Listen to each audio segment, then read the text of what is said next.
All right.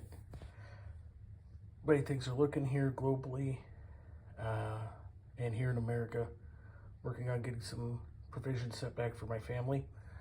This is a basic hardtack recipe with a little bit better flavor. What I have is 2 cups all-purpose flour, 1 teaspoon salt, half a teaspoon Dano's Original. That is your dry ingredients. Water is going to be about 3/4 of a cup, but add it slowly. You don't want a moist dough. And next video, I'll show you it all mixed up. All right, here's your hardtack dough. Notice it is floured. It's on a floured baking stone. The reason it's floured is you do not want to add any oil, any eggs, any sugar, and you don't want it to stick. You don't want it sticky. All right. The whole point of hardtack is that it doesn't go bad.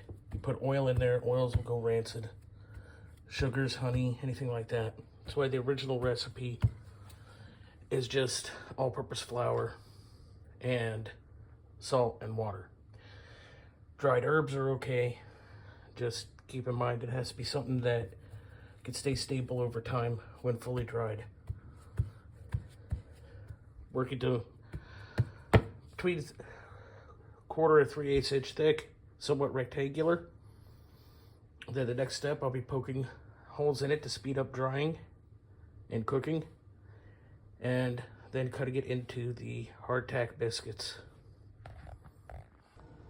All right, hardtack's all cut up, and like I said, there's no oil, there's no yeast in this recipe. It's lives up to its name, hardtack, once it's cooked. I'm not cutting the pieces particularly large. I want to keep everything portable. What I'm using to pierce holes is an ordinary everyday chopstick. I want to pierce. I prefer to try to aim for 6 holes, somewhat evenly spaced like that. And I want to make sure everything is spaced out to where nothing's touching. And once I get all those pierced, I'll show you that. And then we'll be ready for the oven. All right, we have our holes all pierced in our pieces of hardtack. Why hardtack? Let me give you a little bit of history. It's basically a survival bread. It's hard as a rock, but it provides necessary calories, salt.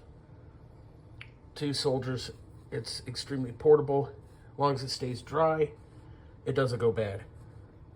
I mean, for the most part, if you make it properly, it is, for all intents and purposes, immortal.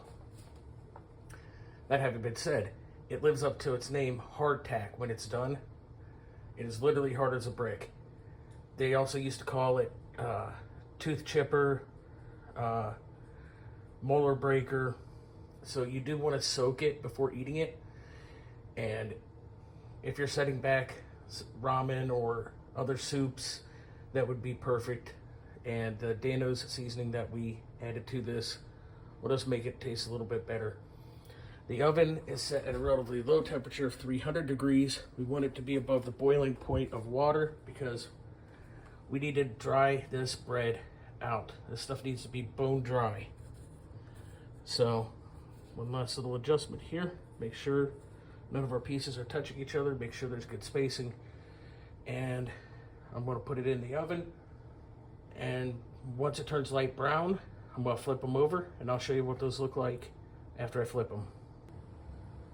Well, my dog is waiting on a little bit of hardtack. I did make a couple small pieces because, hey, you know, if a disaster happens, she's got to eat too.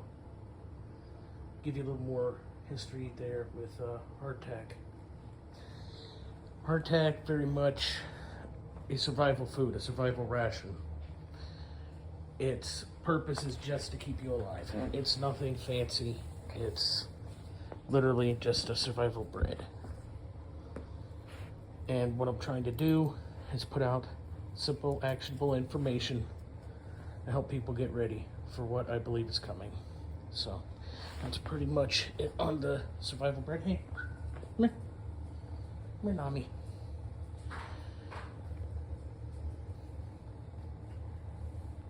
And I'll be doing some other real simple short survival videos. I want to keep this super easy, super simple, so that people can start taking action now before the crap hits the fan.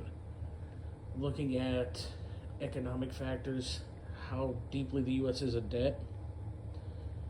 Looking at international factors like the growing threat of China. Their military technology is behind ours, but their manufacturing capacity is very, very high. They could come at us with kayaks and sharp sticks and stand a chance because of just how many people they have, how fast they could rebuild anything we could blow up. They have a logistics edge. They have deep sea ports all over the world, including in South America. So that's a lot to consider. And as we're looking at China, Russia, we're seeing a lot of the same patterns that we saw in World War II of larger, powerful countries basically creating empires again, wanting to expand, wanting to grow.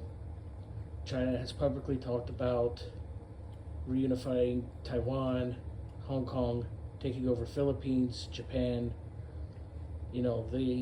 all of those islands within that region, and further down the road, expanding even more, much like Nazi Germany or the Empire of Japan during World War II. So, honestly, if we do enter into another war like that, it will be like World War II in the respect that the majority of resources are going to go towards fighting the war, not towards you. So you need to prepare your family, prepare yourselves, and be ready. And that's why I'm putting out these videos for very simple, very easy steps you can take to prepare yourself and your family for what is rapidly becoming inevitable, let alone the signs of societal disintegration here in America. We're not at the point where a civil war is inevitable yet, but in many ways, we're getting there. The divide in our country, the way people are divided between race, politics, so many different lines, religious lines. I won't say it's inevitable, but it's highly likely. So that's why I'm starting doing these videos, doing very simple things, making all the process very easy so that people could get ready. Dog toys everywhere. That's my purpose on this. And hardtack is very easy to lay up. As I said, it's virtually immortal. As long as you keep it dry, we're going to be vacuum sealing it once it's all done. And setting that aside for a future that I hope doesn't come, but is somewhat likely.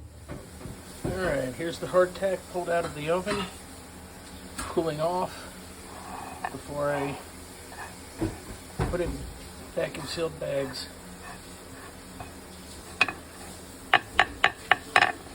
Still pretty hot, but you can see, totally hard.